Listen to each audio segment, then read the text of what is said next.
Hello, magandang araw. Once again, I'm Maya Maginder, a cannibal mermaid VTuber, and this is another folklore storytelling stream. This time, we will be talking about how places got their names. Spoilers, they got their names from hot women. Most of them did. I think I have one story about just some dude named with the same name as some place, and if you're hearing police sirens, they don't know where I am, so it's fine. It's fine. Don't, they don't need to know. Okay? No witness, no crime. Anyway, yeah, so we're gonna talk about places today. Like mountains that were named after women. The Popo can't take us back. No, they can't. I have. Are you going to? You have. Are you? Am I gonna eat you? No, no. If I eat you guys, I lose friends. I don't want to lose friends. Let me see. How many stories did I have prepared? I actually have. I'm just combining Maria Makiling and the Maria Sinukuan stories as one section because they're very short.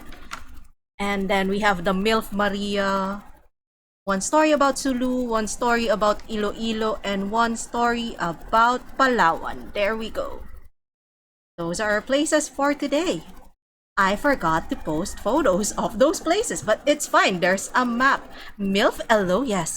So let me get past the first two Marias and then we can talk about the third one. Let me post some images because I forgot that I can do this. Let me see. Create new Makiling. Yo. I'm not going to accidentally turn on video or some shit. Okay. If you've ever seen Mount Makiling, some people like say that it looks like a woman or a woman lying down. Those people are very imaginative. Some people also say that it looks like a pregnant lady. You know what? You do you, buddy. If that's what you see, then you do you, buddy. Let me see. I've actually never seen Mount Sinukuan before today. There we go. Now we have two mountains. Yay! OBS is great when it's not fucking up. Okay, so I'm gonna start with Mariang Makiling. This isn't the...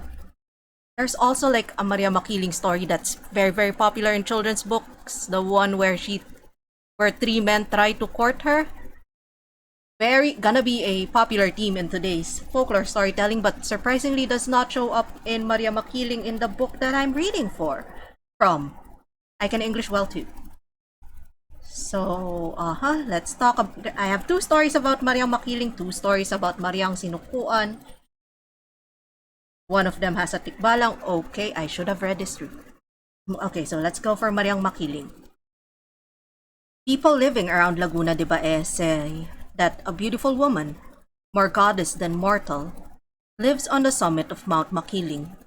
This mountain stands on the southern shores of the lake, between Calamba and Los Baños in Laguna. From the lake, it rises sharply to a rugged top and breaks into irregular hills southward. This asymmetrical contour led people to give it the name Makiling, which means leaning or uneven. First time I've heard of this. The goddess who now dwells on top of the mountain, people say, once lived at the foothills among mortals. She lived alone in a hut at the edge of the forest. Around her home, she tended a garden where the most beautiful flowers grew. People came to her when someone was sick. Then she would uproot some grass or pluck the leaves of some herb to make these a brew or a poultice for a sick one. The ailments would vanish as if by magic or, science. The people never ceased marveling at this woman who they knew simply as Mariang Makiling. She did not grow old. She remained always beautiful. They wondered where she came from, why she lived alone, and most of all, why she could heal the sick. Some said she must be a spirit sent to earth to help poor people, for she never would accept any payment from them. Then one day, they became sure that she was no ordinary mortal. A poor woman with a sick child came to her hut. Mariang Makiling saw that the child was not sick from any disease, but was weak because it did not have enough food to eat. 18 years old season 3, that's right. She took some ginger plant from her garden and gave them to the woman. She instructed her on how to prepare a concoction from the roots. When the woman reached home, wonder of wonders, the ginger roots had turned to gold. Now they can't eat it.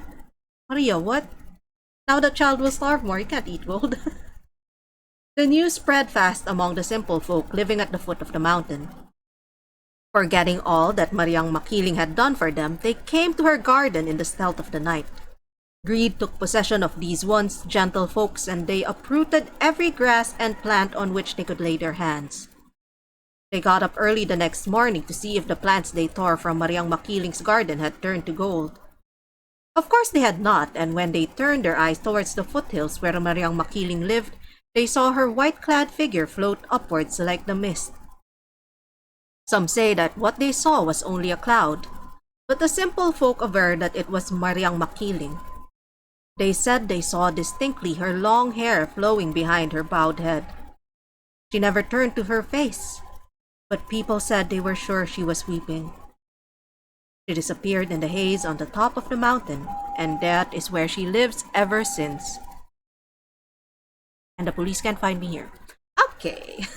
Mommies, hello, yes. Hi, Hiro. We're warming up for the mommy. We're warming up for the MILF Mariang something. Okay, so another tale about Mariang Makiling is that she is a fairy, who the townsfolk call Mariang Makiling. It is said that in the old days she used to come to town with a basket full of fruits on her head, which she sold in the marketplace. The money that she got from fruit she later distributed among the poor. At first the people thought she was only a woman from a different town, although her beauty surpassed that of any woman they have ever seen. For her face was soft and fair, and black hair flowed down to her ankles, makiling like... I don't know, it's the name of the mountain. Apparently the mountain already has this name and this woman just lives in that mountain. My story time, my stream title isn't very accurate. So anyway, this Mariang Makiling, one day a young farmer who had fallen in love with her beauty followed her secretly into the woods. However, she went so quickly through the forest growth that he lost her. He waited for her on the next market day, and she did not come to town that day, nor did she come on any other day after, because you're a fucking stalker. The young man went to the woods in search of her, but he never came back. Some say he found her. Some say he was lost and he died in the woods without seeing her again, which is most likely. To this day, old folk believe Mariang Makiling still haunts the mountain. The mountain is covered with many fruit-bearing trees. You may eat all the fruits you wish, but do not try to bring any of it home. If you do, you will lose your way. The insects will sting you, thorns will scratch you, and the very trunks of the trees will play tricks on your eyes. Mariang Makiling will lead you completely astray. If prudent, you will throw away all the fruits that you had intended to take out. Also, you will turn your clothes inside out to assure that the good fairy that you are hiding none of the fruits on your person. Oh, I thought it was to give her a show, but nope, it's an inspection. Only then might Mariang Makiling relent and lead you back to the right trail. And those are the two tales we have about Mariang Makiling. She's weird. She is a thing. She's kind of popular. I don't know why. It's probably because the mountain is shaped like a woman that's lying down. Probably. If you squint hard enough. Mariang Makiling is like the photo on top. It's this one. Hold on. I'ma flash it. It's this one. There we go. I said flash. I just clicked an OBS filter.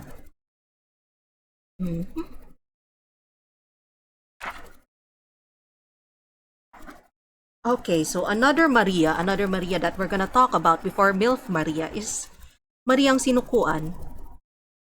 I think she's another fairy type character. I'm actually reading this from the fairy section of this book. Mariang Sinukuan. The folk believe that the mountain of Arayat is ruled by a woman blessed by heaven with beauty and wealth, a combination of qualities so rare that words are inadequate to describe it. And perhaps the name Maria given to the maiden is also due to the poverty of words in Lacandula's language, to express the equivalent of the qualities possessed by her, and also perhaps in memory of the many famous women whose given name was also Maria. For example, look at all these religious names: Maria Immaculada, Maria Magdalena, Maria Penitente, Maria Egyptiaca? Egyptiaca? What word is that?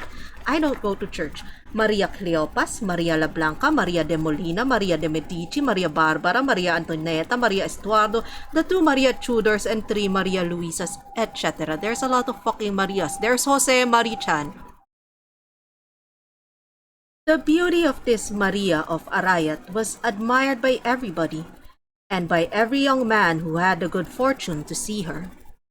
Even men of the most fastidious taste, or who are cold of heart, or those still ignorant in the way of love, were attracted to try their luck to win such a rare beauty. The beauty of Maria alone was enough reason for people to respect her and for dreamers to worship her. But this was added to her enormous wealth because, like, once again, she's hot, but more importantly, she's fucking rich.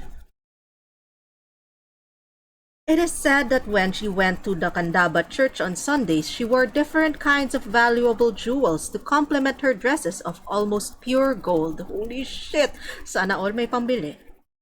The home of Maria in the mountain was a large house of gold located on one side of the peak of Mount Arayat. She lived with 12 beautiful maidens and 25 Aita women who served as househelp or took care of the plants and animals on Mount Arayat. That doesn't sound politically correct. Everything, therefore, was in order.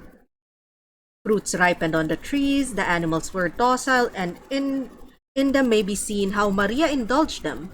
The four-footed animals wore bracelets. The birds had panit.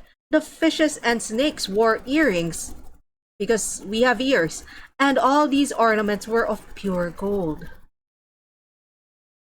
Any of these animals may be caught, cooked, and eaten, and similarly the fruits may also be eaten. What was forbidden was to take any of it home. For some reason, anyone who took anything out of the mountain was overtaken by rain, thunder, and lightning, which lasted until the thing was returned or until the offender died. Besides animals and plants, Maria also owned many pigs that were being fattened, so that every afternoon at the foot of the mountain one might hear the noises and calls for pigs to be fed. Many believe that those pigs being fattened were human victims enchanted by Maria. Oh, I like her now. Were eating humans. Long pig. They were fed only rice bran and water, and for this purpose, Maria sent her Aitas down to the lowlands to buy rice bran. She gave her Aitas pieces of gold as big as marbles to exchange with rice bran. 1 piece of gold for 1 ganta of rice bran. The folk also say that some greedy Candaba residents once ambushed and killed the Aitas sent to buy rice bran, which caused Maria to curse them. May the murderers and may the descendants grow pudlak or kind of sore on their lips and hands. So that now many of those believe that Candaba residents with pudlak on their lips and hands are descendants of those who killed Maria's Aitas. Okay, so never murder indigenous people just to steal their gold. That's bad. That's bad. Stop it, colonizers. Stop. Fucking stop. Also, the current government. How was it that a good idea to ambush? I know, right? It's bad. And they say that since the ambush, Maria all the more displayed the strength of her power of enchantment. She enchanted all the young men who wooed her, and among those who were said to possess an anting-anting and who dared put her to the test. Among the latter was one who also was noted for the strength of his power of enchantment. His name was Tikbalang, king of San Mateo Mountains and brother of Mariang Makiling, who captured Bernardo, the king of Tagalogs. Okay, so this Tikbalang is apparently Maria Makiling's brother. Totally not a horseman. I'm imagining a horseman because horseman good. So they say that Tikbalang had long been wooing Maria. But because she didn't like him, or perhaps to test his power, she gave him the task of building overnight a stone bridge without supporting posts to span the distance from Makiling to Arayat. The Tikbalang immediately set to work, but hardly had the bridge reached Laguna de Bae when dawn broke, and church bells rang to announce the mass. They say that the dike of stones that crosses Laguna de Bae from Barrio Sucol in Los Baños to Pulong, Calamba are the remains of the bridge that collapsed. Until now, these remains may be seen. It is also believed by many that the failure of Tikbalang to finish the bridge was proof of the superiority of Maria's power over him. These marvelous proofs of Maria's power were the basis for calling her Sinukuan or Mariang Sinukuan, which in turn gave rise to the name Mount Sinukuan. There we go, it's the name of a mountain. There's another story about Maria Sinukuan, but it's just one page and it just says that she's very, very rich and she can slap you with her gold. Because fuck yeah.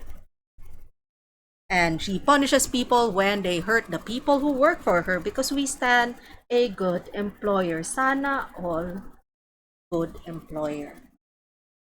Why is my... Speaking of good employers... Okay. I just got a message from my employer on a fucking Saturday, sir. Sir, stop that. According to BB's past life reading, you used to be a horse. Ako, okay lang sampalin ng pera. I know, right, sauce? Speaking of sauce, let's go to the MILF Maria. Wait, let's go. Let me just remove the photos of Maria Makiling and... Or not.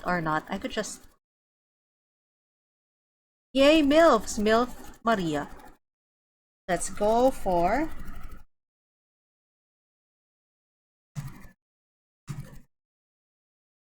The M in MILF also stands for Maria. That's right. Oh my god, Sarah Fricks, you're so smart. Let's get the photo of Mount Malindig, which is a mountain in Marinduque. Where's Marinduque? Don't ask me. Don't ask me these things. I'm bad with maps. Have you seen me play Valo? Holy shit. The rotations that I do. Maria, I would love to friend. Maria, I would love to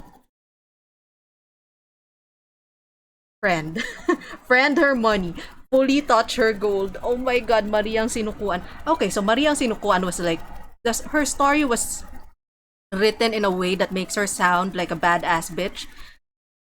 Maria Malindig, holy shit, the way her story is written in these books, whoever gave Miss Damiana Eugenio the story about Mariang Sinukuan, he's a coward who doesn't like, Maria Malindig, he's a coward who doesn't like MILFs. Okay, I don't agree with his tone, but I'm just gonna read based on how it's written. My queen.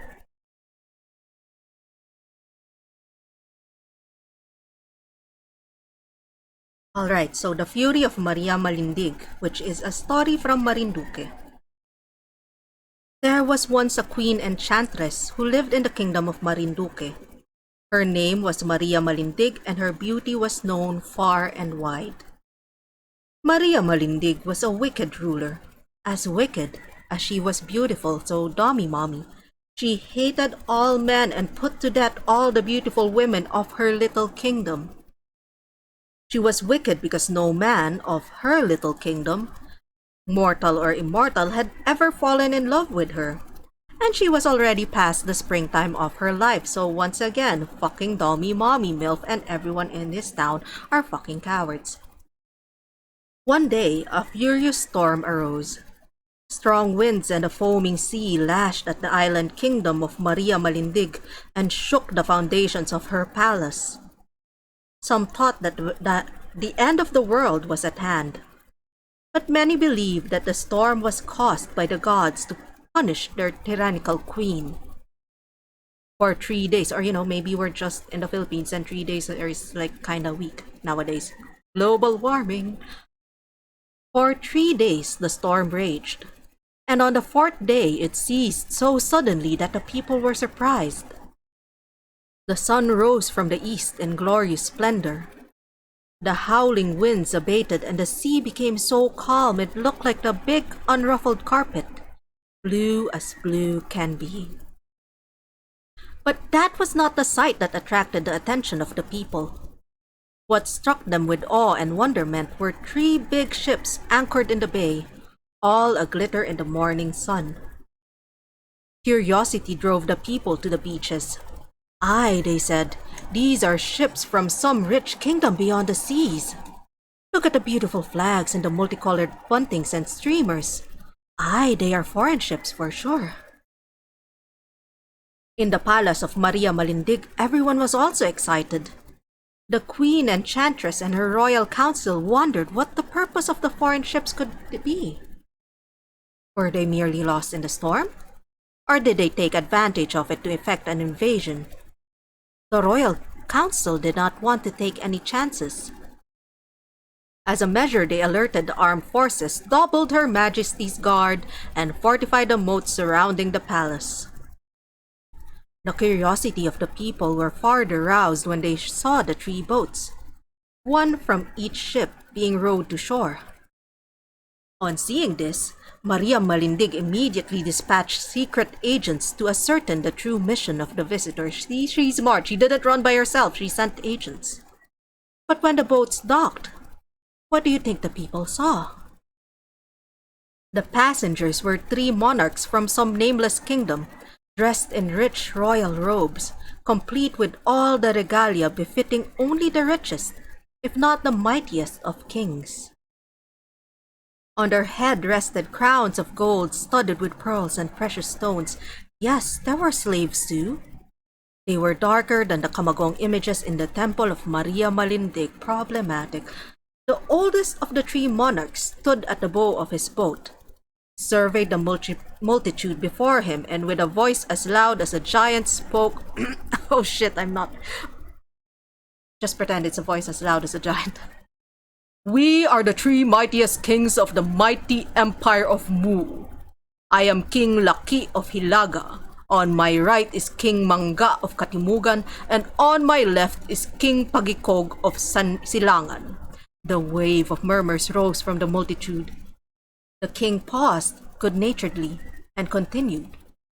"We followed the sun in its westward course and crossed 100 seas in search of a kingdom ruled by a queen whose beauty is extolled by seafarers in song and story. The storm has driven us to your beautiful shores, and we know this is the kingdom that we seek. We have come in hope that one of us might win the hand of your queen, the beautiful Maria Malindig." Why just one? When the people heard the king's words, they were overjoyed. They cheered lustily. How do you cheer lustily? Like, I'm not gonna do it anymore. Wait, stop. And clapped their hands hard and loud. For deep down in their hearts, they believed the marriage alone could transform their despotic queen into a benevolent ruler. I know, right? Of course, expat. And no sooner had the applause ended than a minister of the queen appeared, followed by a battalion of armed soldiers. The crowd stood aside to give way to the approaching official, who, on reaching the water's edge, announced, "Her Majesty has heard, O kings, and she bids you welcome to her kingdom. We have come to escort you to Her Majesty's throne." The people cheered once more as the three kings went ashore, followed by their slaves who pour upon their shoulders precious gifts for Maria Malindig. Sana yung mga expats nagdadala din ng precious gifts, no? Pero yawa yung mga pinapadala. The three kings were struck speechless by the ravishing beauty of Maria Malindig. It took King Laki a long time before he could state the nature of their visit. And when the queen enchantress learned that they came to win her hand, her heart sang with silent happiness. Oy, nagpapadala rin sila. Ang chupi kaya naman pinapadala nila, Hika. Hika, love yourself. Ask for better. Anyway. Wait, shit. Nahulog yung libro ko. Okay. She asked questions and reflected on the answers given. Certain now that the intentions of the three royal visitors were honest and noble, She said, I am convinced of the sincerity of your purpose, and I am deeply honored. A woman who rules a kingdom needs a man to rule her heart. I, therefore, give my heart and hand to King Pangkikog. The choice was obvious, for King Pangkikog was young and the handsomest man alive. And look, you gave her a fucking choice, okay? She has a choice on who she wants to marry. But the kings jumped on her feet as one, apparently to protest. King Lucky spoke first. Your Majesty, King Lucky explained, it is provided in the imperial edict of King Nauna, the founder and first emperor of the Mu Empire, that a Muan king marries only the woman he has won in a contest involving skill or prowess. We cannot violate that law. And Maria Malindig was quick to answer because fuck you, you're in her territory. In my kingdom, she said, I make the law, and my word is law. Your Majesty? King Pangikog said, I'm happy to know that I'm your choice. I love you, Your Majesty. I love you with a love as pure as fire, but I can't transgress the imperial edict. A contest there must be, or I go back to my kingdom alone and unwed. Ah, what ridiculous customs you have, Maria Malindig replied. Powerful kings? Bah! What power is a crowned head or a sceptered hand resting on a bridled heart? And you know what? Fair. Like, who the fuck cares about your king's shit? Like, she's in love, my dude, and you're in her territory anyway. Arguments followed arguments. In the end, Maria Malindig gave way. Very well then. A contest it must be. The king that sails his ship the fastest wins my hand. On the day of the race, Maria Malindig's subjects, young and old, lined at the beaches to witness the unusual contest that began at sunrise that day. Maria Malindig and the royal household watched from her tower. Every heart drummed with eagerness, and all eyes were focused on the gleaming horizon where the ships of the three kings appeared like three flies perched on a clothesline. That's not a very good description, but okay! 1 hour passed. 2 hours. Pretending not to see that clip. 3. Now the ships loomed larger and the people were almost breathless with anticipation. In another hour, the ships loomed much larger and the people could see their prows white with foam, their sails bulging in the wind. Who's leading? The people wanted to know. But none of them could give a definitive answer. Only the queen and her court, who could see the progress of the race very well from their tower, knew. It was King Lucky, who was followed by King Manga. King Pangikog, well, the queen's ideal man was a poor turd. To Her Majesty, this was an unexpected turn of events, and it dismayed her. Her heart sank in despair. She could not bear the thought that she, the fairest queen of Mu, would have a husband so old, such as an old, ugly monarch like King Lucky. As she brooded over her fate, an evil thought crossed her mind and her eyes flashed with hate. All of a sudden, she left the tower window, hurried down the circular staircase, and ran across the royal hall to the temple of the gods. The ministers and the royal council followed her, half eager, half jubilant. All of them had one thing foremost in their mind: the magic wand. Certainly, they said to themselves, Her Majesty would use it to turn Pangikog's defeat to victory. But hi, small world Jay, and welcome to the stream. We are talking about Mariang Malindig, a MILF Maria. But the ministers were wrong. The queen was so mad that she forgot all about the magic wand. As soon as she reached the altar, she profaned the graven images there. You are all worthless guardians of my fate, she cried. You are so unkind.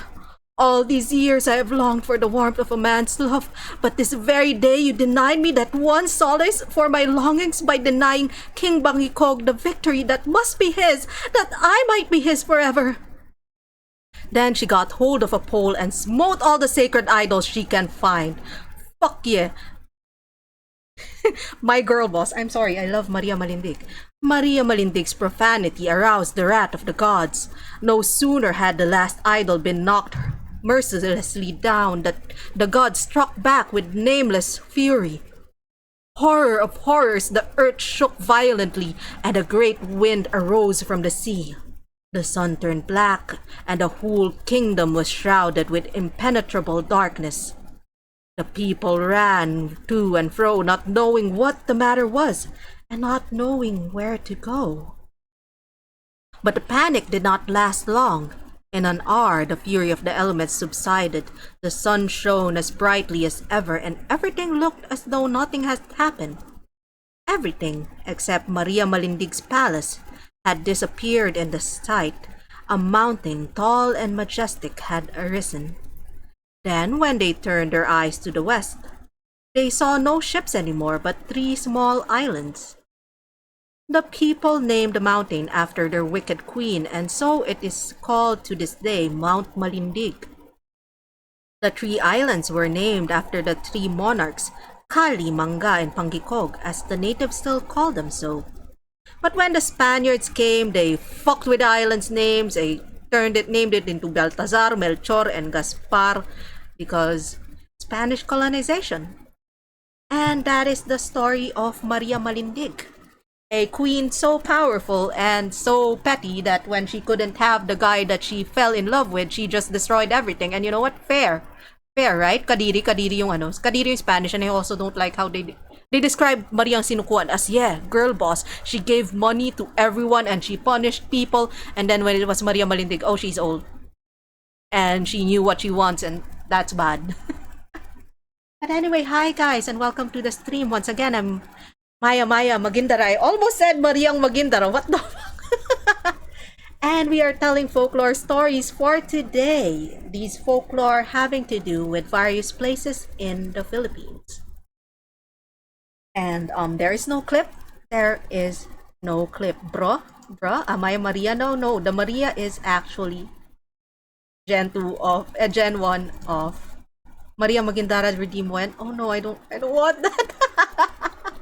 I don't want that. I know what that entails, and I don't want that.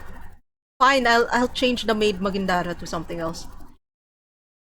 Let me just. You guys can't hear my Spotify, right? Okay, good. I can't get doxxed.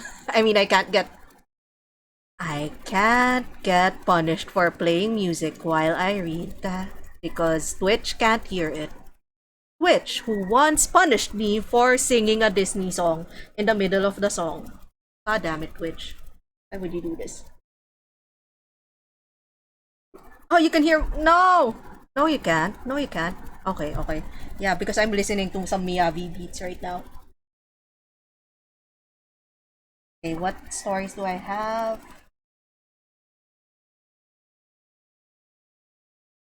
I have one from Palawan, one from Gaslighting 101. Please don't do this. I believe you guys.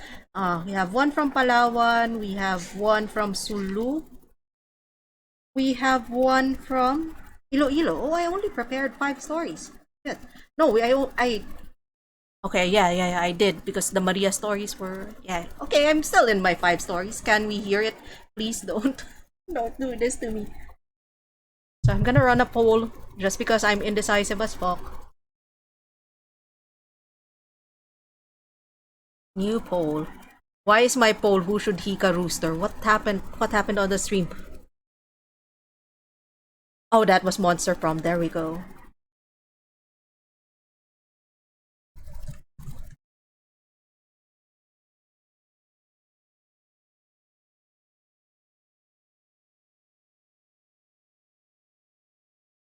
There we go. I'ma start a poll. What the heck? What? Don't wanna hear stuff about Iloilo? Oh, Oh, I have. Right, I have a browser source for this.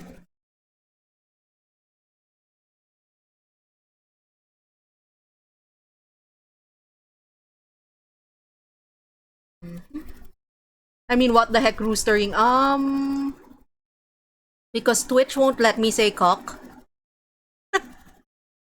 So I went with a word that means the same thing, sort of, kinda. It was Monster Prom, okay, Your Honor.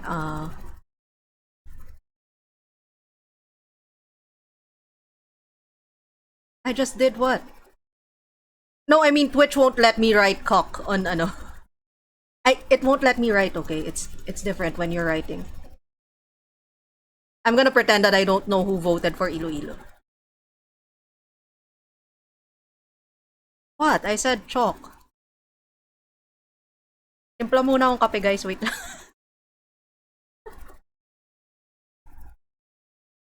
Chalk. Wait.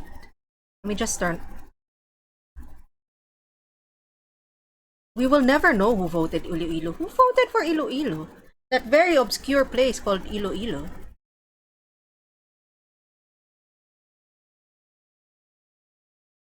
Shocking fried rice. Wait, no, seryoso, magtitimpla akong kape. I'm a leave for a while.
Wait, what? Kakabalik ko lang. Hello! Welcome, Raiders! Thank you for the raid, Matumbar. I'm Maya Maya Magindar, a cannibal mermaid VTuber, and we are reading some Filipino folklore for today. Welcome, Raiders! Welcome, and thank you for the follow, Rio Kurohel and Matumbar. Welcome, welcome. Wait, I actually should do this.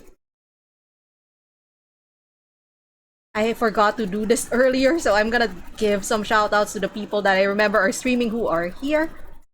Shout out to. Wait,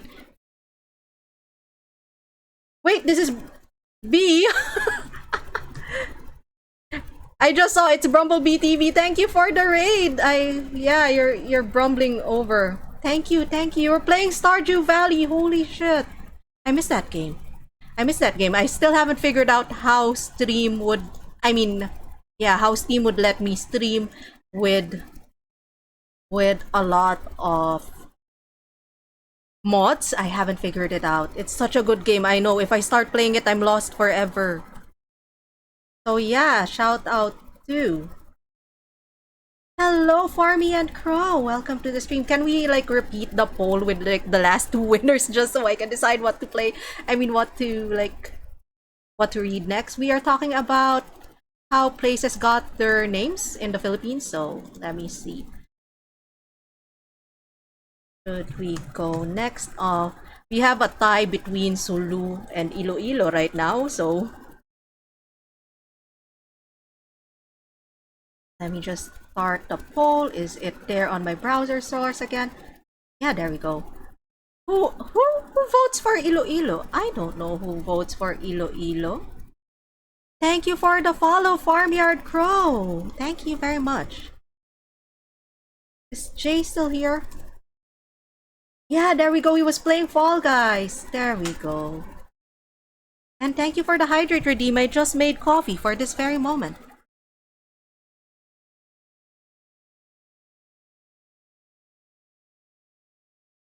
How was the bear game? How's Chalk? Is he still being mean? Because valid. Let me just...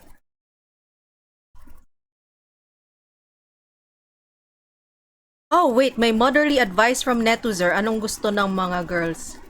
Anak? Anak ang gusto ng mga girls, hindi yung lagi nasa tapat ng computer, ha? Tapos yung nagde-deodorant, mag-deodorant ka, anak, binilhang kita ng madaming Rexona, tapos di mo ginagamit. Palunukin ko kaya sa yung tawas, baka maging darna ka, ha? Tang ina mo, anak. Tang ina mo, anak. Anak. Tigilan mo yung kaka-computer, maligo ka, tapos mag-Rexona ka, tapos lumabas ka, actually talk to some girls, talk to some bitches, para di na ako yung tinatanong mo, okay? Okay? Anak. That's what girls want, okay? More people, it's still 50-50. Okay. Oh wait, it's okay now. Sorry, that was the motherly advice redeem where I give advice as a Filipina mother. The tie was just oops, it's tied again. Counted po ba yung talking with girls pag chinachat ko kayo sa stream? No, kasi nasa computer parang kami. I want to say it's the modern era, so like it's counted, but for the sake of the nanay redeem, no. Chat is a source of many evils of this world. I know, right? I know. Okay, Iloilo is winning. Holy shit. Hi, BB! My Kyun! And that was the Moy Kyun redeem. Oh my god. The votes are still moving. Where do we go next?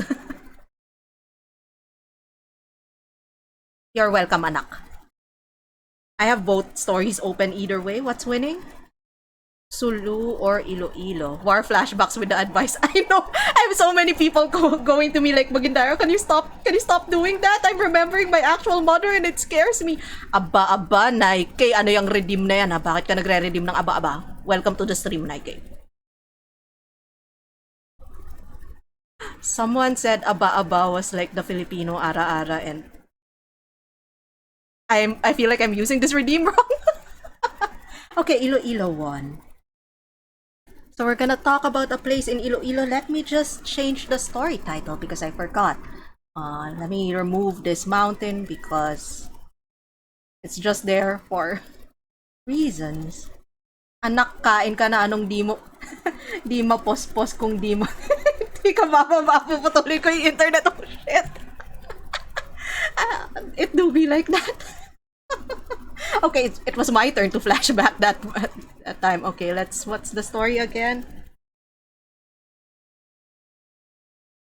Kebs lang, Illuminante. Okay, sige. The stars, no. Jar of pebbles. Why did I say stars? What if we could rewrite the stars? Anyway, there we go. Pag narinig ko yung nani mo nagsabi ng aba-abay, I know, right? May ano ka na, may chinelas na yon. Holy shit. Anyway, let's talk about the legend of the Jar of Pebbles. It is a story from Iloilo. 21 kilometers away from Iloilo City is a town called Tigbawan. It is one of the most progressive municipalities. According to this book that I'm reading, I've never been there. Aba, sumasagot ka pa, ha?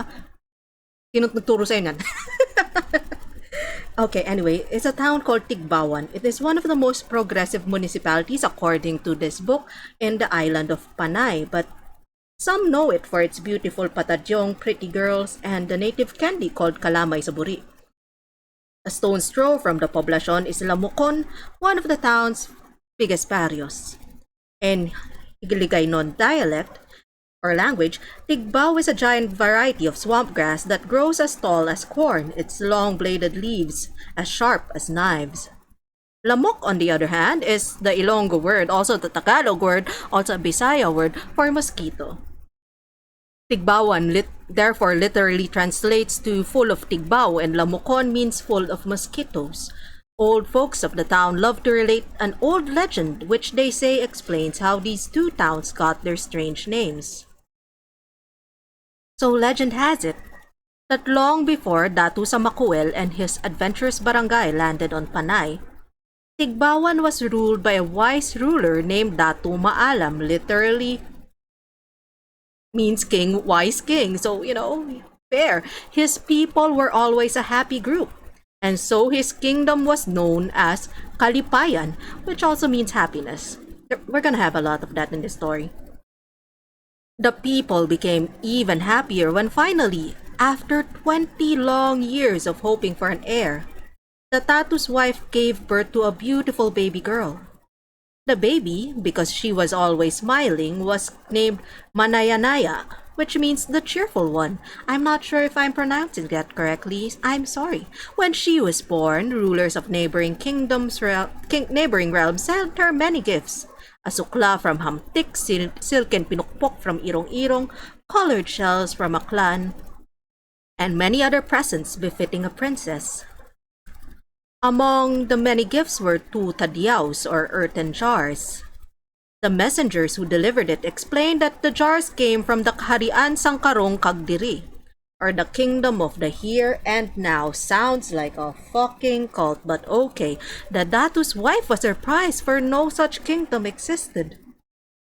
She was even more surprised, then angered, when upon opening one of them she found nothing but ordinary river stones and, on the other, fine white sand. She therefore ordered her maids to throw the jars into the sea.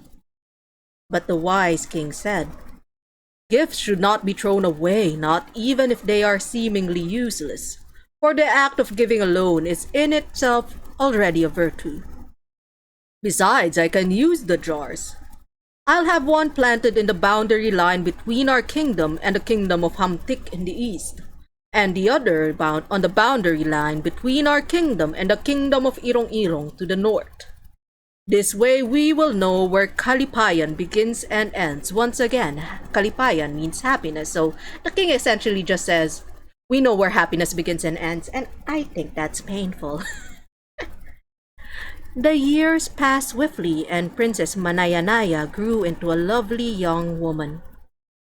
The story goes that her exquisite beauty became known far and wide, and even as far as the kingdom of Tabuk.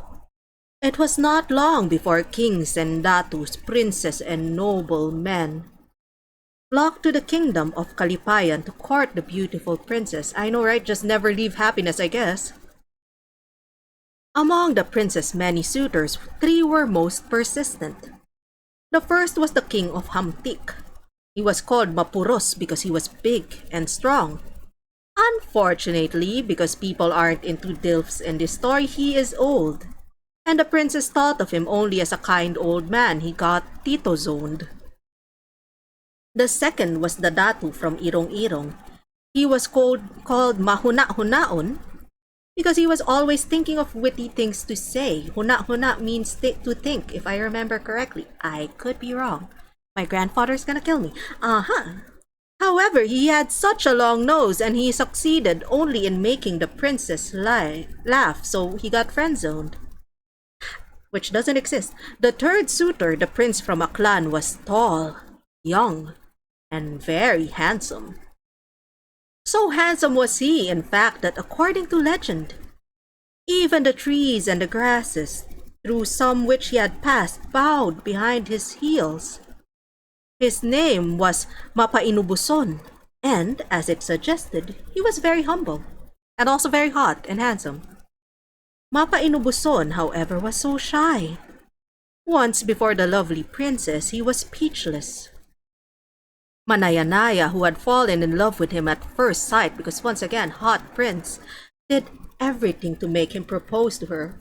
Oh, huna-huna is contemplative. Okay, got it. I just know my grandpa keeps saying, maghuna-huna ka. I'm like, no, grandpa, I'm gonna do this shit and die. I'm sorry, grandpa. Okay, so Princess Manayanaya did everything to make the prince propose to her. Enjoy your lurk. Sana masarap yung masarap yung ulam mo. Finally, irked by his silence, the princess told him angrily, "If you don't talk to me now, I'll never see you again." Papa Inubuson became suddenly aware of his stupidity. He became bold and in the presence of many in the palace broke into a beautiful love song whose melody I don't know, so I'm just gonna say it as a poem. Prinsesa Manayanaya, ang mapainubuson, maayo gid sing tagipusoon. I'm trying my best. Hindi mo ba nabasa sa akong mga mata nga ikaw akong hinigugma? Oh shit, that's sweet. I'm gonna translate. During those times, if a young man sang a love song to a young woman, it was tantamount to a proposal of marriage. Now it's just VTubers on anyway. Now it's just karaoke night. And so freely translated it means Princess Manayanaya, the humble are good at heart. Can't you read it in my eyes that I love you so much? And so the couple's engagement was announced by the Datu and the day of their marriage was set. Now, the young Prince Mapainubuson's good fortune made the king of Hamtik and the Datu of Irong-Irong fiercely jealous of him. The two devised a plot to kill the engaged couple, seize the kingdom, and divide it between themselves. They agreed to attack Kalipayan on the wedding day. Having agreed on this plan, the two returned to their respective kingdoms and to prepare their armies. On the designated day, the king of Hamtik marched his army towards Kalipayan. But, to his misfortune, his black stallion stepped on the tadyao of Datu Maalam that Datu Maalam had planted on the boundary line. The jar broke into pieces and the pebbles scattered. Suddenly, a strange thing happened. Giant grasses sprang from the stones and there grew long leaves with blades as sharp as knives. The king's soldiers forged ahead, but they were cut into pieces. Meanwhile, on the northern boundary, a strange thing happened too. When Mahuna-Hunaon's men marched past it, they stepped on the other jar. The fine sand in it flowed, later turning into tiny black insects. There were so many of them that they blackened the sky.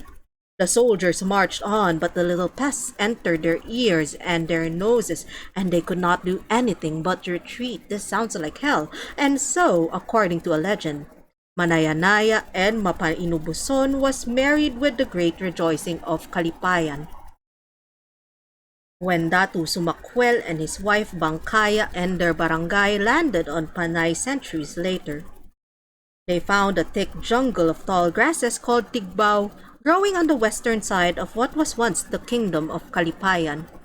I know, right? It's fucking brutal. Imagine just being killed by a flock of mosquitoes. Oh, shit. Terrible. This they called Tigbawan. And on the northern side, they found large swamps which were a breeding place of mosquitoes which they unhesitatingly called Lamokon. What a terrible name for a place. Mosquito Pit. Hello, where are you from? I'm from the town of Mosquito Pit. How about you? And that is the legend of the jar of pebbles. And, also a jar of sand. Hi Deep, and welcome and thank you for the lurk. And that is our third story. Wait, we went through two Marias and then the MILF Maria and then the legend of the jar of pebbles. Alright, I have two more.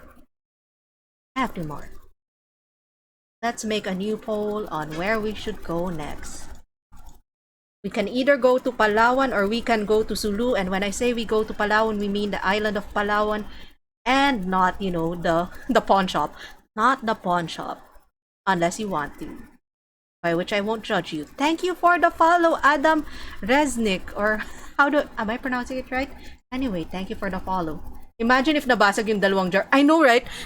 What if it nabasag siya? What if it broke like during the baby's christening or like while the baby was, the baby's birthday party? Like, happy birthday, jar of fucking mosquitoes. Have fun!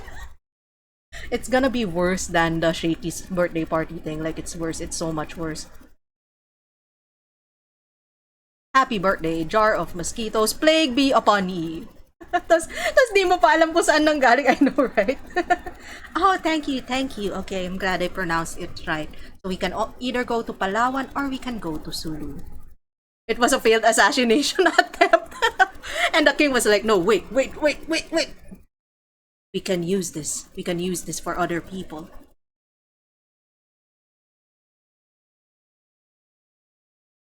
Lamok in a bottle. Imagine if it was just like, okay, there are times when if you just leave your water out for a day, you go back, there's like mosquitoes, it's hell. What if it's just a jar of stagnant water? Ugh, ew, ew. And then it just bred mosquitoes. Like how many years worth of mosquitoes that jar? How did they live? How did they survive? Maybe they're zombies.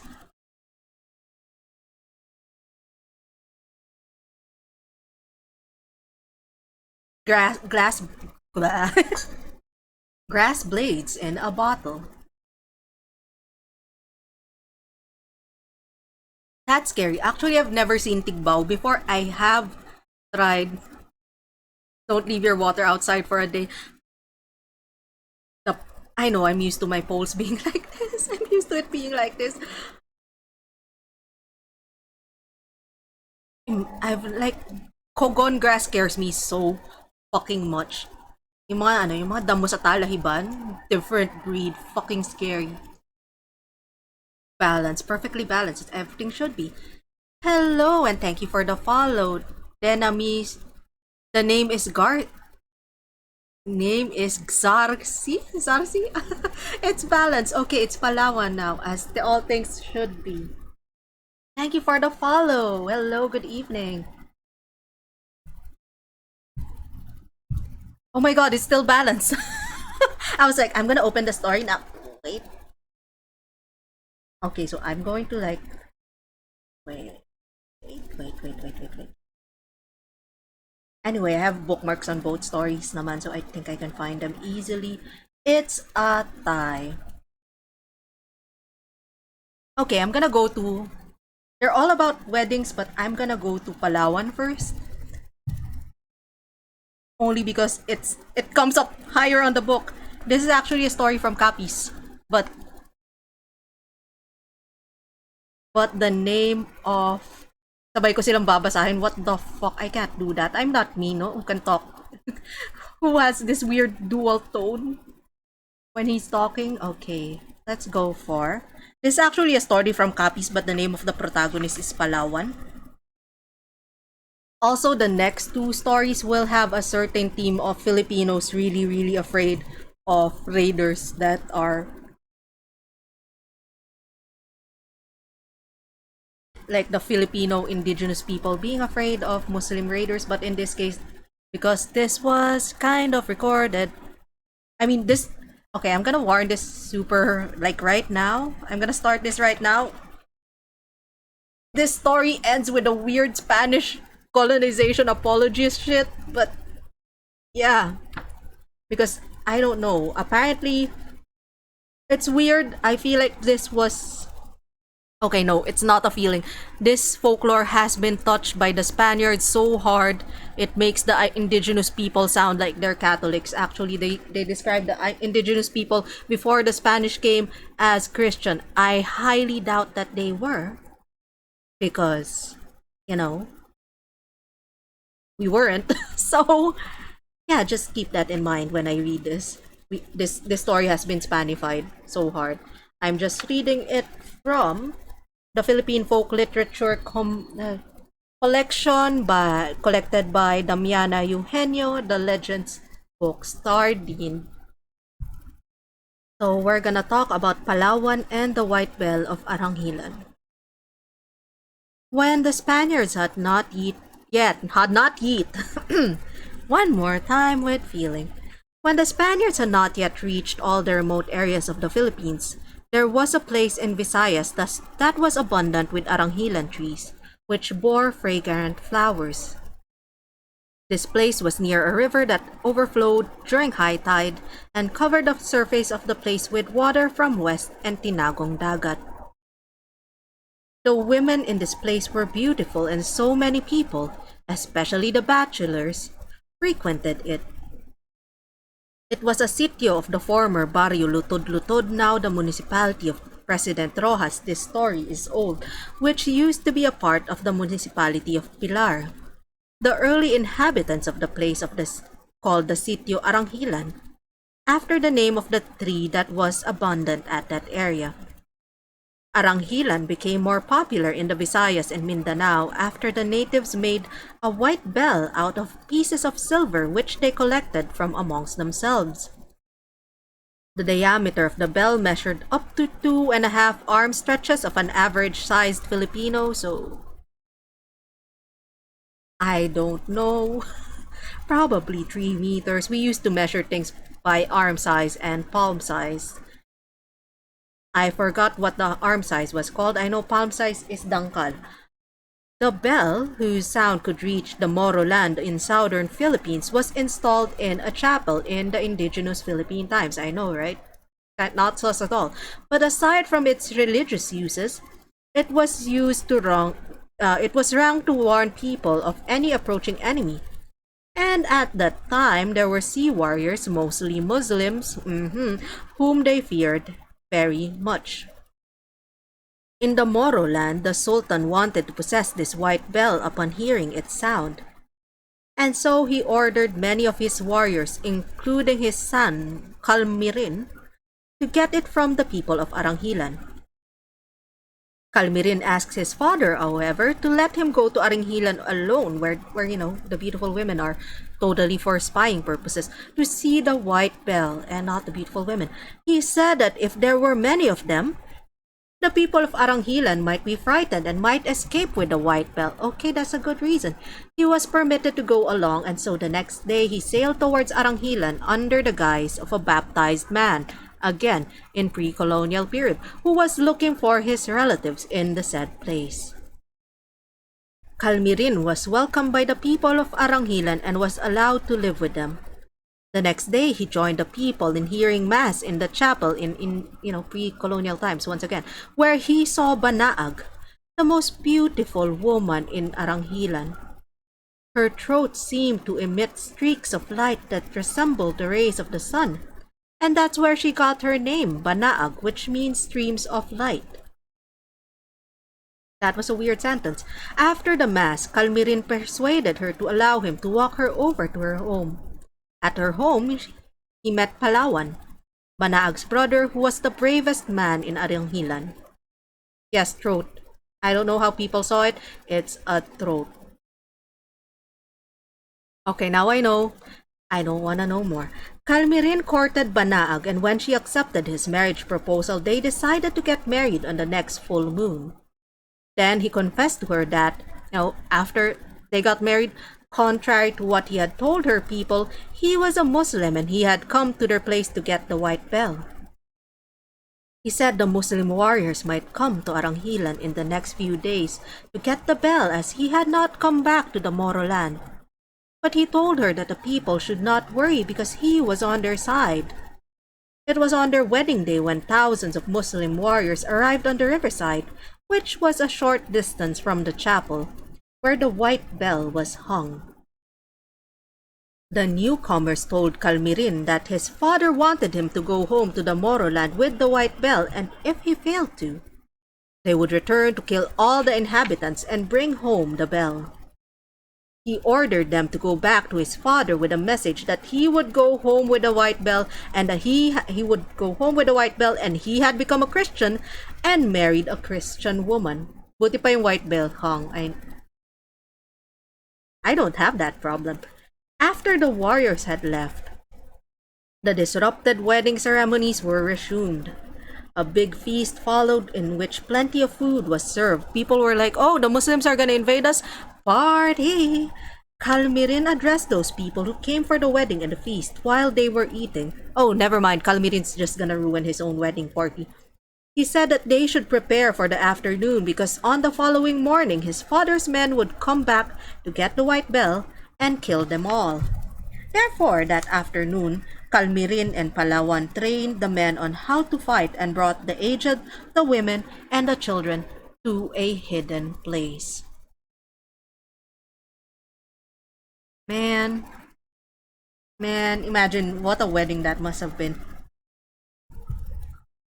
The next day, Kalmirin said, thousands of Muslim warriors arrived in Aranghilan. Then a battle between the Muslims and the Christians, indigenous people, Christians, I know this story is sus, who were small in number compared to the former, took place. But because the Muslims were experienced in fighting warriors versus overnight civvies, that's exactly what happened. But wait, there's more. Because the Muslims were experienced in fighting, they killed many people from Aranghilan, including Palawan himself. When it was already dark, they returned to Kaduulan, a small barrio named near Aranghilan. Oh my god, Kaduulan literally means close by. This name is bullshit, which they had made as their resting place. They were to go back to Aranghilan the next day to get the white bell. But the next morning, the Muslims were surprised to see that the brave men from Aranghilan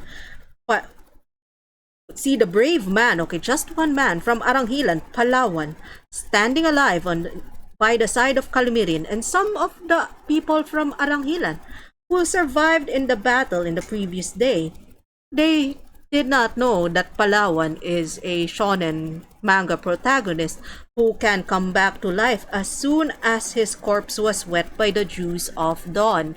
He's a fucking zombie. Oh no. Soon, blood spilled on the soil. When the night came, the Muslims returned to Kaduulan to rest, leaving a few survivors and a number of deaths.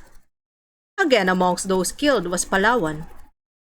Are you really a great warrior if you died twice already? Anyway, the survivors included Calmirin and 7 people of Aranghilan.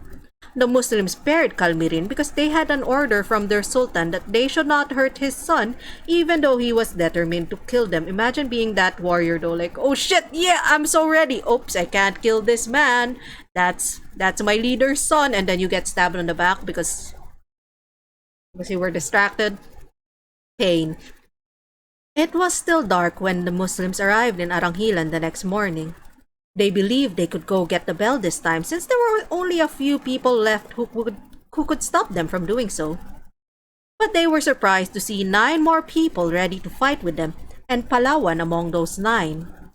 The Muslims charged at the people of Aranghilan, and because the latter were outnumbered, they were all killed except Calmirin. The Muslims tied his hands though, and also, I think they're running out of people. After tying his hands, they ate, rested for some time, and scoured the hidden places of Aranghilan in an attempt to find a place where the aged women and children were hiding. When they found them, they gathered them together in the chapel. To a tree, they will tie Calmirin, Banaag, and her parents and small brothers and sisters, whom they would use to blackmail Palawan. They thought he would come to life the next day. The Muslims were happy to see the white bell, but their happiness were replaced with surprise when they could not lift it, even if they all together tried to. They asked the old people why they could carry it, but nobody answered. They also asked them why Palawan could return to life after they had killed them, but just the same, no one gave an answer. I don't think we'll ever find an answer. I feel like the Spaniards would say it's because God did it. I just say he's a shonen jump protagonist. The next morning, when Palawan woke up, he was surrounded by Muslim warriors. Then he came to know that his parents, small brothers and sisters, Calmirin, Banaag, and some of the people of Aranghilan were being tortured by the Muslims. The leader of this group told Palawan to refrain from doing anything wrong to them, otherwise they would kill all their captives. Palawan pitied his loved ones, but he could not do anything.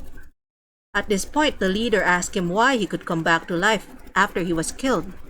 He threatened that if Palawan refused to tell him his secret, his men would kill the surviving inhabitants of Aranghilan. Palawan prized his people's lives after how many days of war where people died, but anyway, and so he agreed to tell the Muslims his secret.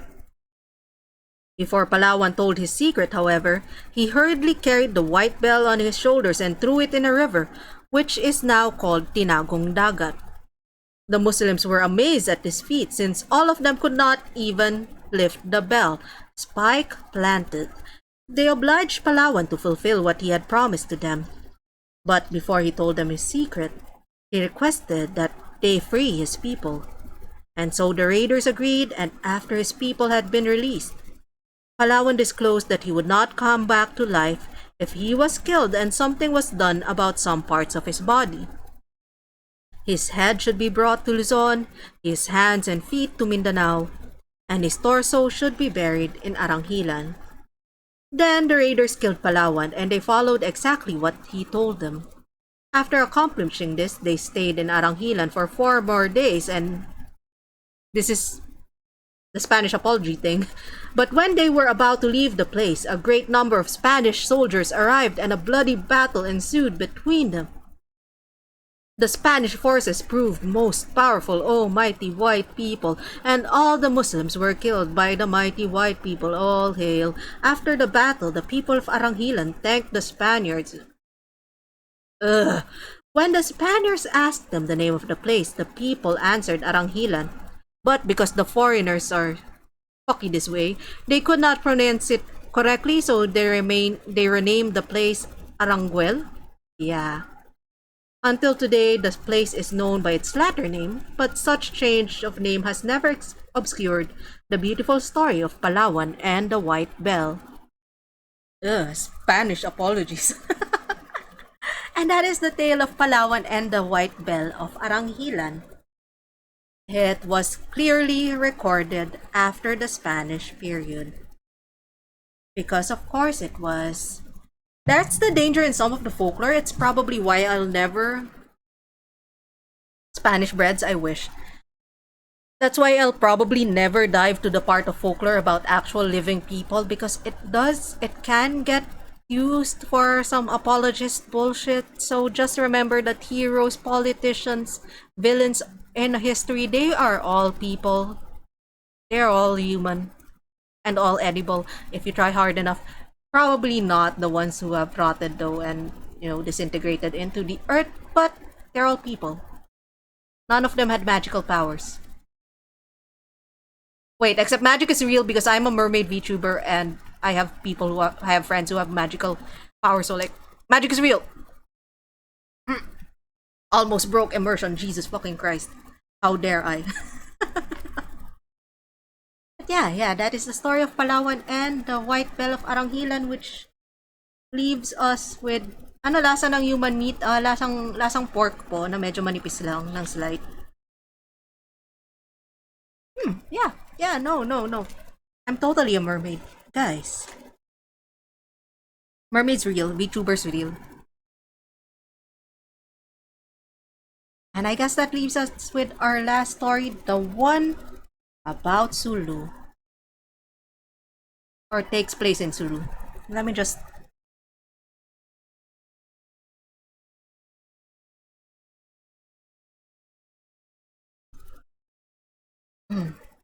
Water. Does a body good.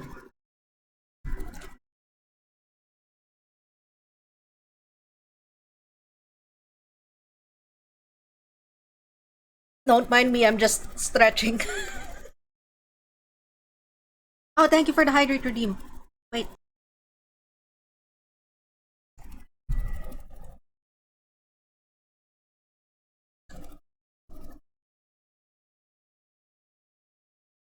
Weird ba? I'm sorry na. Kasi I'm moving. The camera's following it. Also, sometimes I forget that I actually have like facial expression toggles. I forget to use it all the time. See?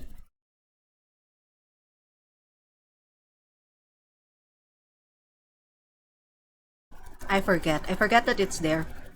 I have to like open the VC face tab to do that, so I don't usually do it.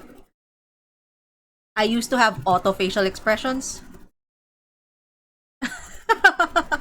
Lilingon tas nakangiti minsan. Oh, okay. I think some of my facial expression toggles are still active. I just removed yung shock and yung angry because it relies on my eyebrows.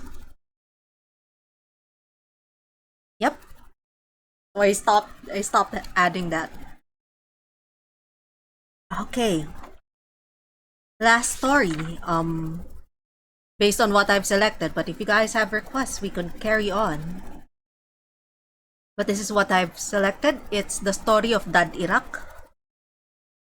It comes from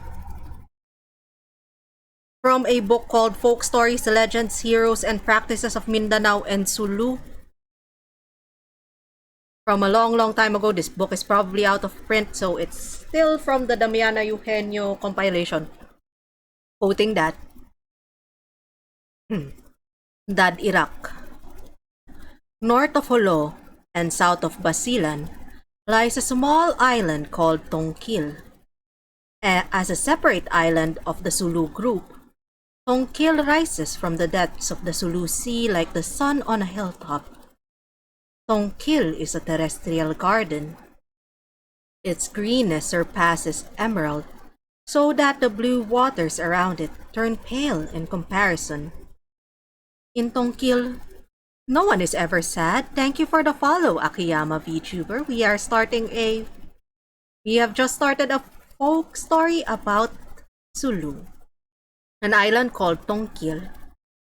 And so in Tongkil, no one is ever sad. Everything is beautiful, so that those born in Tongkil are lovers of nature. The men of Tongkil are brave. They do not fear the warriors of Holo. Neither do they fear the sea pirates of the Turtle Islands or the roaming pearl divers of Tawi-Tawi. For their strength and beauty are nourished by the deep blue Sulu Sea. They breathe its salty air and fish out of its depths. They scan its bottom and bring forth pearls. The pearl divers of Siasi envy them, for the pearls of Tongkil are very fair. Fair indeed are the pearls of Tongkil, but 100 times fairer are its women. They are as slender as bamboos and as pliant as cypresses. Nowhere else are there maidens with such beauty except for Aranghilan and also earlier Kalipayan. It's a popular trope. Their voices ripple like waterfall. Their laughter sings of comfort and love. On the east coast of Tongkil, commanding the Sulu Sea and facing Holo, is a pile of stones, old and weather-beaten. It has withstood the storms and the lashes of the sea.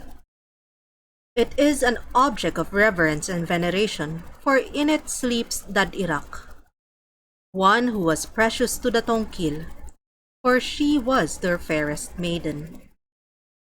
Neither the pilers of stones nor the green trees can tell Dad Iraq's tale. Only the deep Sulu Sea and the shores of Tongkil know her sad fate.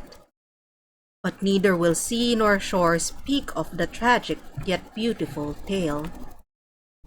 You see, Dad Iraq was the daughter of Nomar, a pearl diver of Tongkil. She was so beautiful that the men said that the sun rose for her sake.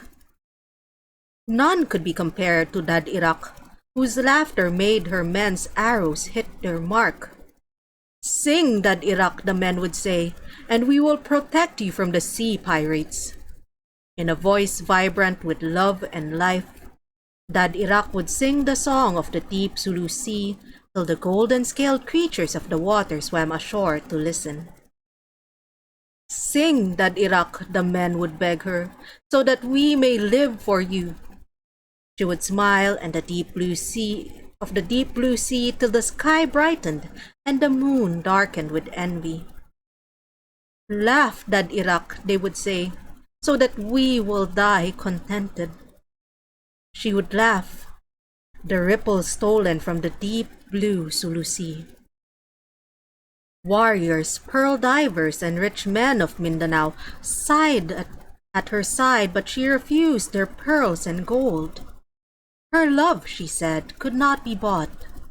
She wanted a man who could make her heart respond passionately, one who could tame her heart and make her happy. Now Dad Iraq, she loved the sea. Oftentimes she would sit on the shore and tell her secrets to the sea. Before sunrise, she and Nomar were usually at the sea. Like the other women, she dived into the sea, stayed under, and only came up to place a mother of pearl or two in her bangka, or breathe the salty air. She could fish out more pearls in a day than any other woman. Unlike her friends, Dad Iraq is not afraid to go far from the shore alone, so she's very brave and very, capable of working also. She was not afraid of the shark and the octopus, for she knew she could beat them in a race. At dusk, she loved to watch the sunset over the western horizon. One evening, as Dad Iraq was leaning against a tall coconut tree by the seashore, watching the red sun sink by the waters, she saw an approaching vinta. A vinta being a type of boat. I can get more pearls in one breath. I don't need to breathe underwater. Anyway, her heart leaped. It was the first time she felt like this. By the stripes of its mast, Dad Iraq knew that the boat came from a stranger. Though it was already dark, she saw an oarsman from the distance. Dad Iraq turned to flee, but before she could take a step, an arrow whisked from the bow and pinned her skirt to the coconut tree. She tugged at the arrow, but it stuck firmly to the trunk of the coconut tree. The stranger leaped from the boat and towards her. Her heart beat rapidly. Was she afraid of this stranger? This woman who's not afraid of sharks and octopi and other various scary sea creatures? The stranger was young and handsome. He placed her hands on her shoulders and smiled. She did not understand the light in his eyes. He looked long at her face. "Black Moon," he exclaimed, "you're beautiful. Daughter of the sea, pray tell me, why did you try to flee? I have heard the people of this island are brave, and yet you fear me. Am I so frightful?" "Son of infernal legions, I am not afraid of you. Don't you know that it is getting dark?" "Men of my island love the dark," he said, pulling out the arrow. "Toothless mongrel, you have delayed me," she replied, and started running away. The youth caught her in his arms and said, "Not so fast, maiden. You're hurting me." "That's good. I like to see you cry." "Well, why don't you make me?" "No." "Why? You're Dad Iraq. You know me?" "Who doesn't?" He caught her in his arms. She struggled fiercely. She was like a lioness in a trap. She struck his head, his breast, but he seemed not to feel it at all. "Konnichiwa, Lester." I'll shout," she said. "No," he answered, kissing her. This is very sus now. She tried to pull away, but one of his hands held her. They stared at each other in the dark. Then, like a wild hare, she ran. Dad Iraq did not sleep well that night. Though the night was dark and she thought she saw a bright moon, and she understood. It was because she had met with what she had always hoped for. All right, Lester, I'm gonna read after I finish the story, okay? I'm still like 1.5 page down. Okay, so Dad Iraq met this guy. They kinda had this meet cute slash arrow to the skirt kind of thing. And now she can't sleep. The next day brought sunshine to Tongkil. Dad Iraq was happy. The birds twittered and the butterflies hovered among the dainty flowers. The trees sighed and the sea murmured. But Dad Iraq saw and heard more. To her, everything had grown new. The shores looked mystical, for pebbles were baited with a coolness and silver glittered more in the sunshine. Sunset found Dad Iraq under the coconut tree again. Thank you for the follow, Takodachi. She stood there until darkness swallowed her up, but no vinta with the strange stripes appeared. The third and fourth sunsets brought the same result. As a good daughter, she told Nomar everything about the incident. "Dad, I saw this hot guy in the dark." Anyway, Thank you for the follow, Lester Tinga123. Yahalo. Konnichiwa. Days rolled by, but they were not days at all to that Iraq. She could stand all day at the foot of the coconut tree looking at the lashing waves and until the night engulfed her. At last, Nomar consented to give her away to this man called Narasad, the Sultan of Holo. As it was the custom of their women, Dad Iraq agreed. The day was set aside and heralded throughout the Sultanate and even to the remotest place of Mindanao. The night before the wedding, the moon shone in a great splendor and pride. The warriors of the Sultan arrived that afternoon and there was such a feast as had never been witnessed before in Tongkil. The shores rang with laughter while the sea echoed back the noise of their drums. But Dad Iraq alone did not rejoice. She stood under the coconut tree. How long, she didn't know. Suddenly a shadow appeared before her and in an instant she felt strong arms about her. She clung to him and he kissed her. Dad Iraq, I love you. But you're too late. Tomorrow I will be Narasad's wife. That's why I'm here. You don't know me, Dad Iraq, but I am a slave of Narasad. I am the son of the Sultan of Lanao. 7 years ago, I was captured by Narasad's men. I was but 15 years old, so now he's 22. I had often heard Narasad speak of your beauty, Dad Iraq. I came to love you through those stories. It had grown in me. That night we met because I could not control my longing to see you. When I returned, I was arrested by the Sultan's warriors and accused of attempting to escape. I was beaten, given 100 lashes. I became sick and lay ill. When I grew well and strong again, I was informed of your approaching marriage. I could not come here for I was guarded closely. This afternoon was my only chance. He paused, and they listened to the shouts of the men. The noise of the drums grows. Dad Iraq, he continued, you don't know what fate is in store for you. You don't know about the Sultan either. The Sultan has more than a score of wives. Wives? Yes, Dad Iraq, you will be one of them.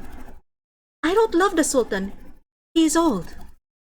We are young. Let us flee, he suggested. The warriors might catch us. I have always longed for liberty. We love each other. Now is the only opportunity. Look, she whispered. A shadow flitted before them. Someone has heard us, he said. Our lives are at stake. And so along the shoreline lay the vintas of the warriors. The stranger carried her to the nearest vinta. With the agility of a deer, he hoisted the sail. The wind was strong in a moment, and the boat was gliding over water. What should I call you? She asked. Hassan, he answered. Hassan, she said. I am not afraid. I am with you. Suddenly, a shrill cry came from the shore, followed by shouts and shrieks. They're coming, he whispered. Oh, shit, he whispered. That was loud. Hassan and Moon. Tangina. Through the moonlight, they saw the men hoist their sails. Hassan managed the boat so well it seemed to fly. But the fleet came nearer and nearer. Shouts filled the salty air and arrows fell thick and fast about them. Lie down, he whispered again. Dad Iraq obeyed. She lay down and watched him. She felt safe. She was not afraid to die. The shouts came to her more distinctly. She looked at his face to see if he was afraid. It bore no fear. He, too, scorned death. Suddenly, she saw him wince and heard him groan. He reeled and fell towards her. She caught him in her arms. She saw one poisoned arrow piercing his breast and another his shoulder. The fleet was very near, but she was not afraid. She kissed his forehead and, with trembling hand, took the dagger that dangled at his waist. Raising it in the moonlight, she sang the song of the deep Sulu Sea. The wind blew in a fury and waves roared in anger. Though her strength was failing her, Dad Irak's voice was full of vigor. At length it stopped and the seas and the wind calmed down. Through the stillness the men heard Dad Irak's laughter that seemed to ring from a tight cord. It was the laughter stolen from the deep, deep Sulu Sea. Then it ended in a moan. That night, Dad Irak, who would have been wedded to Narasad, the greatest sultan of Holo, was buried with one of the slaves, Hassan, whom she loved. To this day stands a tall coconut tree, and in its trunk is a small hole, the hole made by an arrow. 10 meters away lies a pile of stones where Dad Irak, Tongkil's fairest maiden, sleeps. And that is the tale of Dad Irak from Sulu. And that is all the stories that I have prepared for this stream. Oh no! Ano yung sinabi ni Lester Tinga? Paano magkaroon ng kaibigan? Madali lang yan. Umamin ka kay crush. Tapos kapag sinabing hanggang friends lang kayo, congrats, may kaibigan ka na. Ang sakit! Ang ina! I mean, that is a good tip. That is valid. Friendship is also important, guys. Ang sakit. Anyway, yeah. How did you like that particular tale?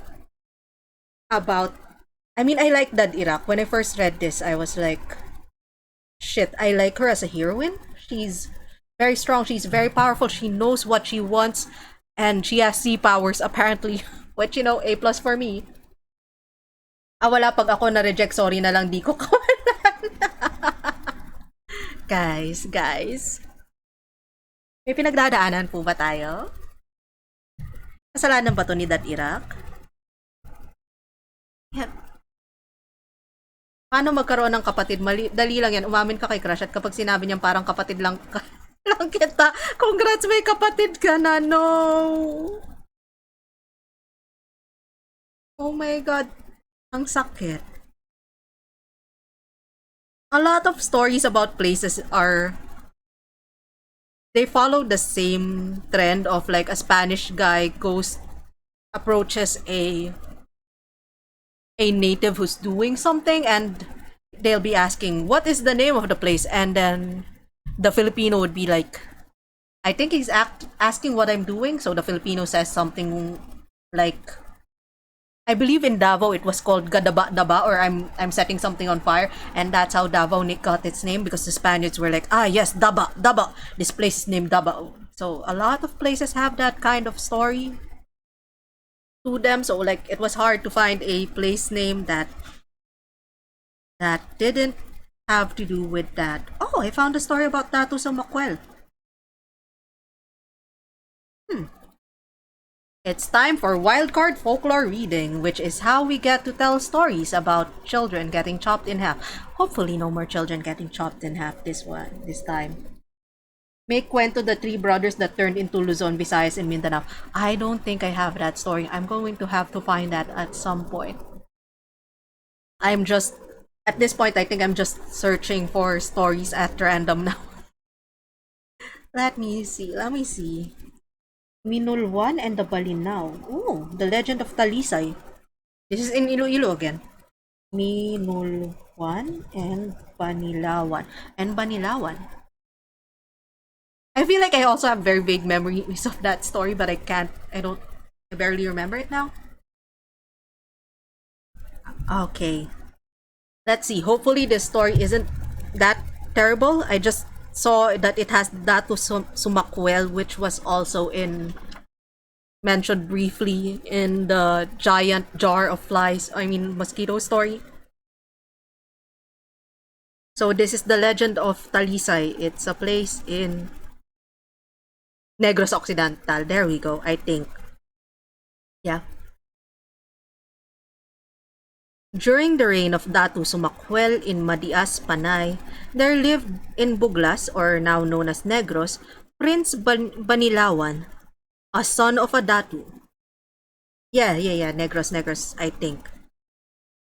Hala, yung kalahati mo, oh shit.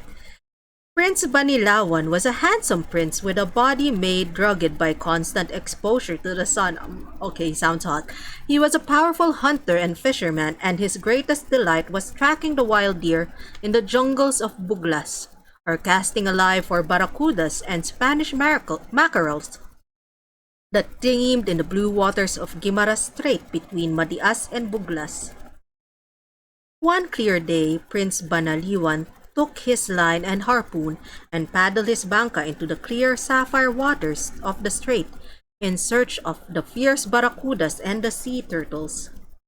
Just when he was in the midst of a chase of a huge leatherback turtle, which, was not yet, they were not yet endangered back then, I think.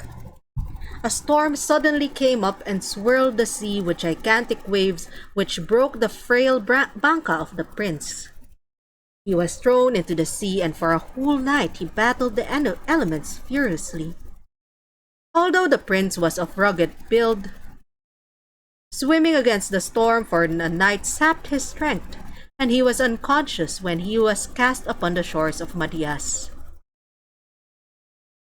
Madiaas. Oh, Madiaas. Okay, there we go. Madiaas.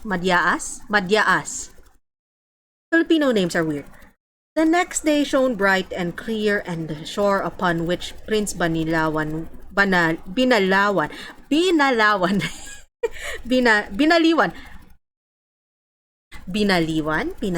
and Princess Minulwan, Binaliwan. Okay, one more time, with feelings. The next day shone bright. Pronounce it like Madiaas. I know, right? It's spelled, ano kasi, it has a dash on what. Look, how do I? So I'm like reading it as Medias. I know, right? In the book is how it's spelled. So it confuses me. I'm sorry. Okay, so one more time, with feeling. The next day shone bright and clear, and the shore upon which Prince Binaliwan lay glittered with the light of the dancing sunbeams. Now, Princess Minulwan, a beautiful daughter of one of Datu Sumakwel's advisors, attracted perhaps by the beautiful day, went out for a walk at the shore.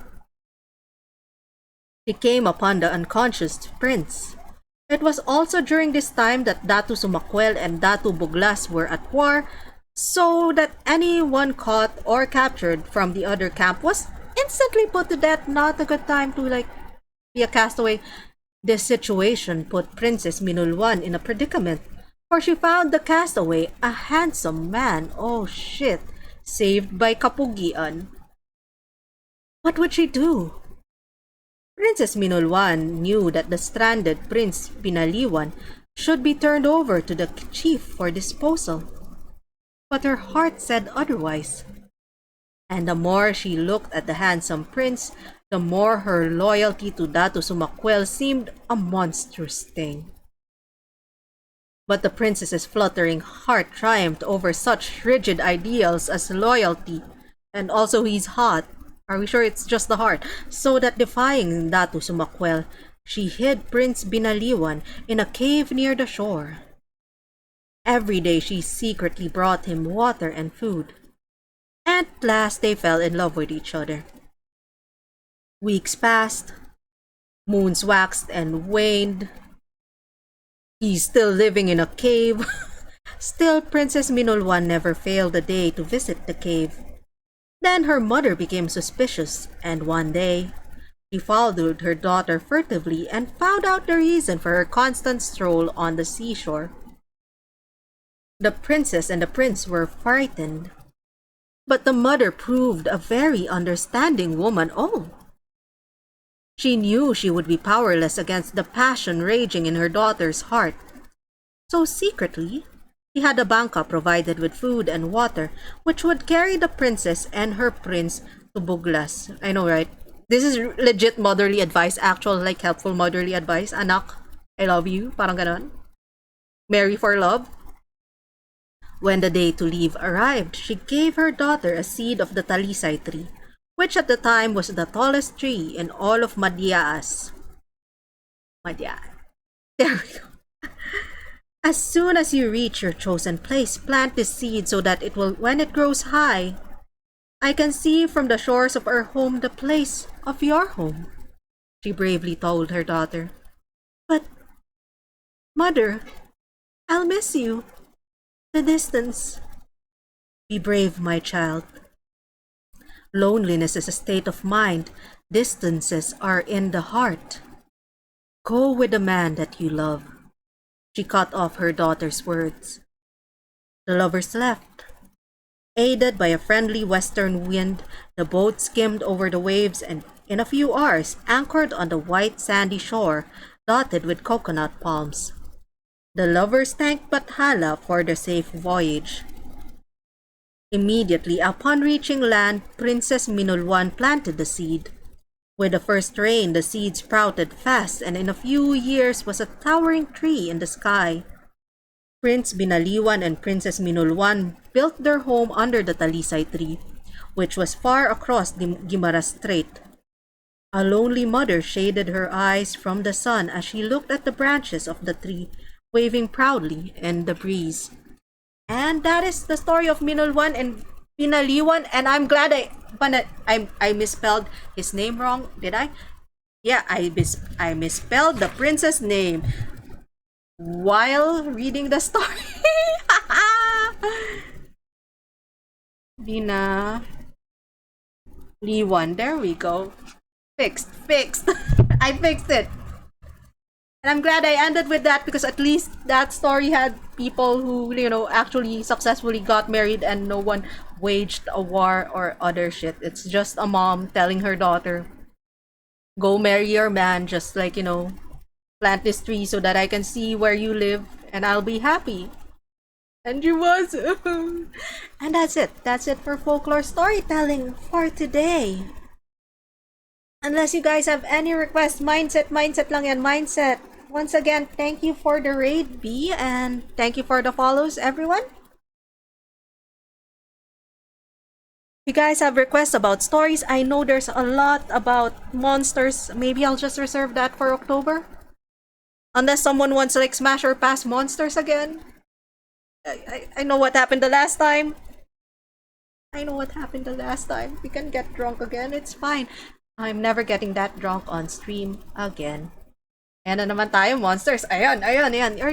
Actually, the original, like, we were supposed to make a tier list about how well you can survive. A normal person would probably survive if they meet a particular monster, just so you know what to do if you meet a particular monster. So yeah, I feel like that's more fitting for Halloween. May September pa pala. What? Oh no! Tikbalusi. So there's still September. I still need to think of a folklore stream for September. Okay, so there's September and then there's October and then on November, I think Liwayway. Yeah, Liwayway will finally debut. The thirst is too real. Look. They're big though. Anyway, December. Oh shit. Okay, so I already have like next week's stream schedule like on my drafts. I might not be streaming Thursday onwards. So I'll probably just spam everything from Monday to Wednesday. Death by Snoo. No. No death by Snoo. Maybe some small death by Snoo. Where did that by Snoo come from anyway? Was it Futurama? It was Futurama, wasn't it? That show. That lovely show. I miss it every day. Let's find someone to raid if you guys have no more story requests. Yes, it was Futurama. There we go. Let's see if someone's streaming. Oh. What's Ling doing? Whistling growing. Oh, what else are... There we go. I'm gonna pretend that I'm not seeing the same group of people on chat. Hi. Oh no, no, I didn't. I didn't see people in the same chat. Okay, thank you for following us all. Okay, so once again, what can we make a raid as a raid message? What can... No, I'm gonna ignore the siren call of Valo. I'm gonna ignore the siren call of Valo. I'm totally not gonna open it after this stream. So if you are subscribed, this is a raid message. It's Magindarid. If you are not subscribed, our raid message is the same thing, but with the fish emote. I think people already know that by now. I need to copy paste it because I keep forgetting to copy paste it for myself. And okay, let's raid Ling Ling. Oh, she is a magical amulet VTuber who also really likes archaeology. See you next time. Maya muli. Paalam!